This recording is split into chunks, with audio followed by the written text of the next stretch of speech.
Dans les milieux du sport automobile, on continue de commenter aujourd'hui les images terribles que vous avez pu voir hier à la télévision. Les images de cet accident de Zandvoort qui a coûté la vie du jeune pilote Roger Williamson. Le plus grave, c'est que le reportage en question faisait apparaître la lenteur des services de secours et le fait aussi que les commissaires qui se trouvaient sur place n'étaient pas intervenus pour essayer de dégager le pilote. Autre question posée par un certain nombre de coureurs, pourquoi les organisateurs n'ont pas arrêté l'épreuve? On a le sentiment dans tout cela qu'ils étaient un peu dépassés.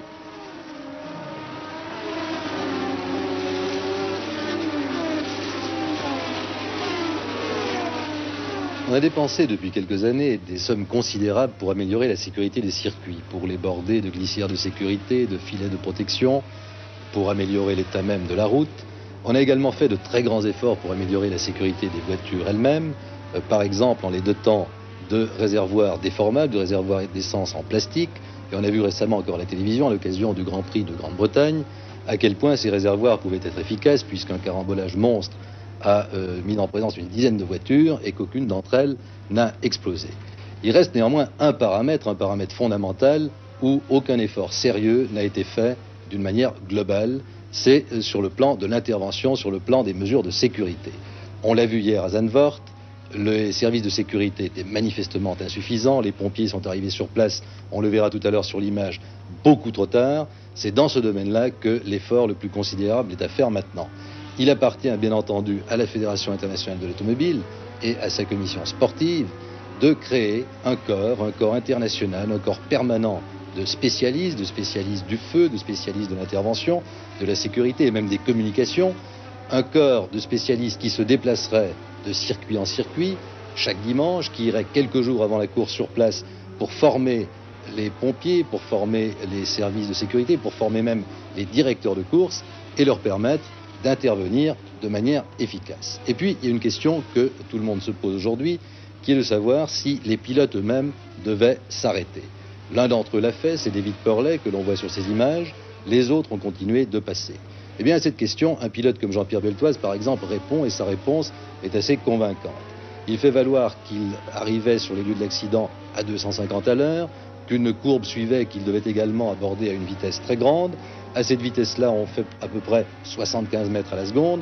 Et à cette vitesse-là, il est pratiquement impossible de voir dans le détail ce qui se passe le long du circuit. Beltoise a vu un homme, un pilote, à côté de sa voiture. Il a cru que c'était le pilote qui était lui-même sorti de sa voiture et qui était sain et sauf. Il a donc continué sa course comme tous les autres. Il appartenait, dit Beltoise, et tout le monde le pense, aux organisateurs, à la direction de course, de prendre les mesures nécessaires, d'agiter les drapeaux qui auraient éventuellement arrêté la course.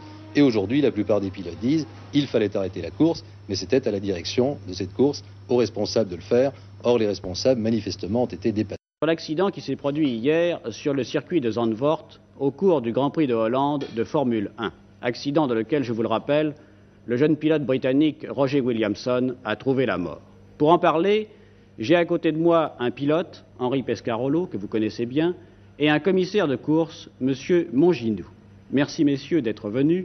Henri Pescarolo, tout d'abord, les millions de téléspectateurs ont vu hier en direct, puisque la télévision retransmettrait la course, cet accident, et je vous propose d'abord de revoir ce document dramatique afin que vous nous donniez votre sentiment sur l'accident lui-même, sur l'attitude extraordinairement courageuse de David Purley, qui a tenté de sauver son camarade, et sur l'impuissance, voire même l'absence totale des moyens de secours. Voilà, Williamson vient donc de se retourner et sa voiture prend feu. David Purley s'est arrêté et se précipite vers lui. Oui, David Purley s'est arrêté et se précipite vers lui. Je crois que la raison essentielle est que ce sont deux jeunes pilotes britanniques de la même génération, qu'ils sont en plus deux amis très intimes, et que comme Purley n'était pas très bien placé pour le Grand Prix, il n'a absolument pas hésité à s'arrêter pour essayer de porter secours à son camarade. Mais les autres continuent. Je crois que le fait que d'autres pilotes ne se soient pas arrêtés est tout à fait normal. Si vous voulez, sur un circuit moderne, et c'est un circuit moderne puisqu'il vient d'être fait, théoriquement, il y a assez de commissaires et d'équipements pour pouvoir éteindre une voiture qui commence à prendre feu. Le rôle d'un pilote, c'est de faire une course, c'est pas de faire les sauvetages. Mais alors, vous voyez, là, on voit très bien que David Purley essaye de faire ce qu'il peut. Il essaye de retourner la voiture, il essaye vraiment de sauver son camarade, et il y a 3 ou 4 personnes qui sont autour de lui et qui apparemment ne font rien. Non, mais il y a une chose qu'il faut dire, c'est que quand une voiture prend feu, c'est très impressionnant. Et si quelqu'un n'a pas été formé vraiment au contact du feu, il perd totalement ses moyens. On en a l'illustration ici. Il n'y a aucun commissaire qui ose réellement s'approcher de la voiture, à part Purley qui, lui, est équipé un peu mieux qu'eux.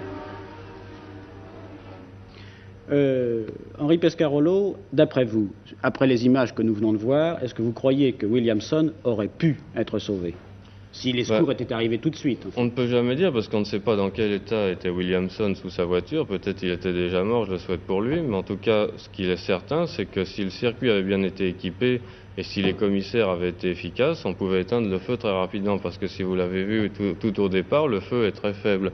Avec un ou deux bons extincteurs et des gens expérimentés, il était possible d'éteindre le feu dès le départ. Vous-même, vous avez eu ce genre d'accident, c'est-à-dire que votre voiture a pris feu, vous en êtes heureusement sorti, mais vous en portez les traces. C'est parce que vous avez été sauvé rapidement? Non, c'est parce que j'ai eu la veine, et c'est ce que je dis toujours, j'ai eu la veine de pouvoir m'en sortir moi-même et de ne pas avoir à compter sur les autres. Et quand on inspecte un nouveau circuit, si vous voulez, on peut très facilement se rendre compte de l'efficacité des glissières de sécurité, de l'efficacité de l'équipement. Mais à savoir si le circuit est vraiment équipé pour éteindre un incendie important, il n'y a que malheureusement quand une voiture brûle qu'on s'en aperçoit et c'est ça qui est dramatique. Autrement dit, une fois de plus, cela pose le problème de la sécurité sur les pistes. Roger Williamson est le 11e pilote de course qui meurt cette année dans une compétition depuis le début de la saison.